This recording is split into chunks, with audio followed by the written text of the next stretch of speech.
আয়াত ৪১। وما هو بقول شاعر قليلا ما تؤمنون। অনুবাদ: আর এটা কোনো কবির কথা নয়, তোমরা খুব অল্পই ঈমান পোষণ করে থাকো। আয়াত ৪২। ولا بقول كاهن قليلا ما تذكرون। অনুবাদ: এটা কোনো গঙকের কথাও নয়, তোমরা অল্পই উপদেশ গ্রহণ করো। আয়াত ৪৩। تنزيل من رب العالمين। অনুবাদ: এটা সৃষ্টিকুলের রবের কাছ থেকে নাজিলকৃত। আয়াত ৪৪। ولو تقول علينا بعض الأقاويل।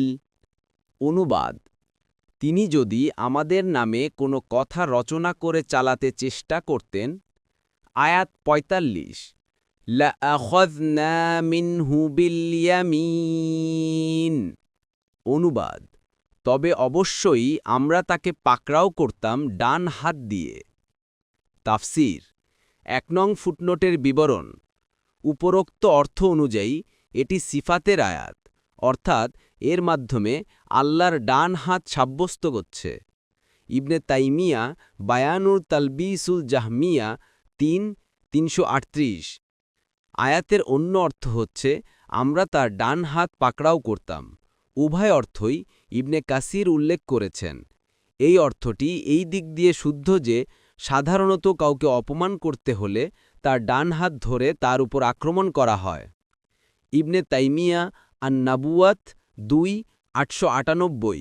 অপর অর্থ হচ্ছে আমরা তার ক্ষমতা দ্বারা তাকে পাকড়াও করতাম।